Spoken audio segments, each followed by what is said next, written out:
Mr Speaker. Mark Mitchell. It's interesting that Dr Clark raised sheep in his speech, because I enjoyed working with him on the Select Committee in this process, but I can't help but feel that he's been put up as a sacrificial lamb. He's the fall guy that's been put up to front this, and the only reason I say that is because over the weekend I watched Q&A, and I saw an interview with the Right Honourable Mike Moore, who's highly respected, an ex-leader of the Labour Party, an ex-New Zealand Prime Minister, highly respected within international trade circles. And he came out and he actually made a valiant effort to stay loyal to the leader, Andrew Little. He did a pretty good job. The one area that he debated on was the TPP, the Trans-Pacific Partnership. That's right. And he was very clear in his statement when he said that Andrew Little and the Labour Party of today have made a poor decision around not supporting the TPP. I think another very telling sign of the split within the Labour Party in relation to this free trade agreement is the position that the Honourable Phil Goff took. He was very, very clear in his support for the Trans-Pacific Partnership, and he even had to go to the leader to seek a dispensation for him to be able to take an alternate view.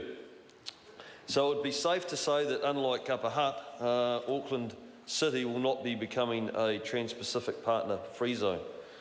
I just want to say too, and address a comment that was made earlier in the House today by Mr Barry Coates, and of course we welcome him to the House, and I had a fair bit of contact with Barry before he came in as a parliamentarian around the TPP, and we had some good positive engagement on it. But he made a statement in relation to it was given that most of New Zealand was actually against this free trade agreement. Well, my observation is that when the committee received the original text and we went through a process of seeking submissions from the public, and during the first round of seeking submissions, although a bulk of them were pro forma, the committee received about 10,000 or a bit over 10,000 submissions.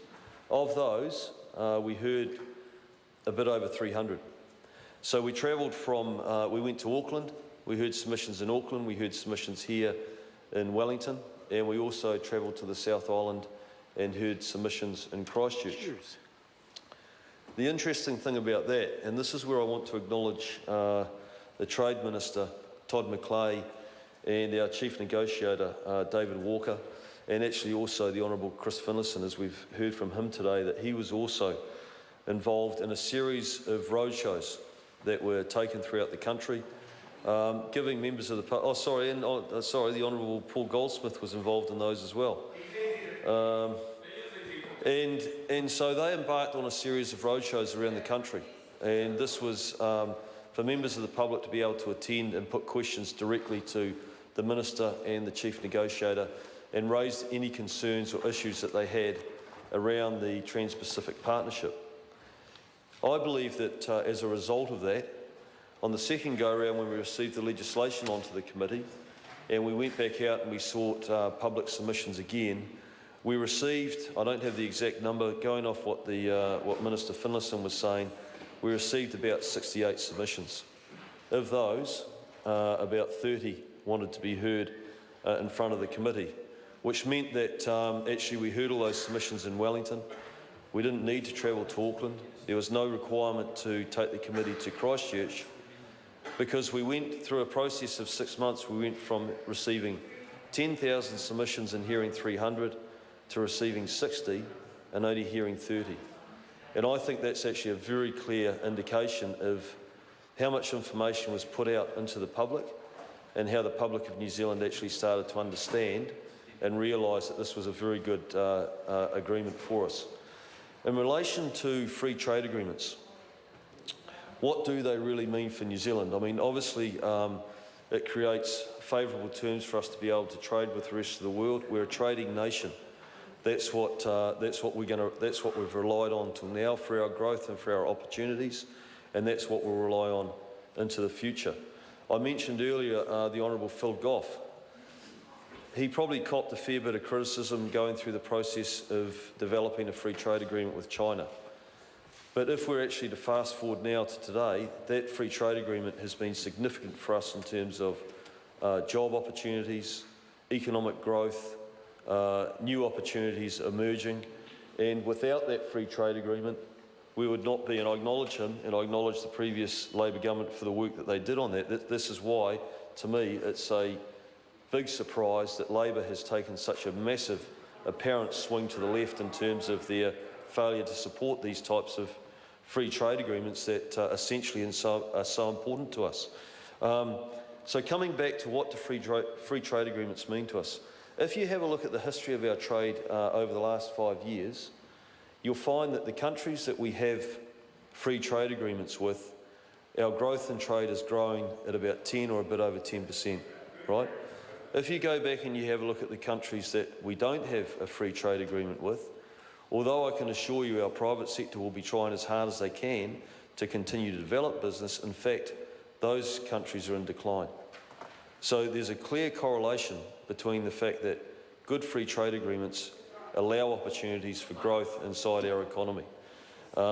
Countries where we don't have free trade agreements, the trend is in the opposite, in the negative. During the Select Committee process, and I do want to acknowledge the members on the Select Committee. What's that? I do want to acknowledge the members on the Select Committee, including Fletcher Tabato, who I'm sure is going to get up and make a contribution in support of the Trans-Pacific Partnership today. I'm absolutely confident of that.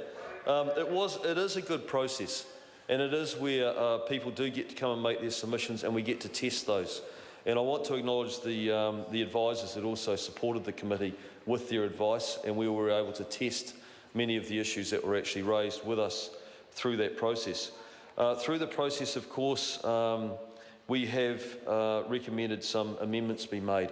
And I guess probably the one big issue that was really raised with us, a significant one, was around TPMs, or technology protection measures. And in relation to those, in the Copyright Act 1994, we are going to make some amendments. We're going to amend Clause 38 to include a new offence related to specific recordings. The committee recommends this amendment set the same sentences of imprisonment and monetary fines already prescribed under section 1315 of the Copyright Act. Amend clauses 39 to 42 relating to TPMs, technology protection measures, clarifying the definition of issuer of the TPM work to include a person who communicated the TPM work or issued a copy to the public. We recommend to insert a new section 2262 to define TPM work to clarify that it must have been communicated or a copy of it issued to the public. And amend clause 44 relating to regulation making powers for TPM exceptions. Amend section 234C to require the Minister to consider the proposed effect on the dissemination of works and the use of non-infringing works when the Minister recommends regulations. This was really important. This is one that we had a lot of discussion about on the committee, and I feel that the committee has made some very good recommendations around this. Mr. Speaker, I'd just like to finish by saying that this is a significant free trade agreement for us. It does take in 40% of the global economy. It's become clear through the committee process that there's strong support for this agreement, and I'm very happy to recommend it to the House. Thank you, Mr. Speaker.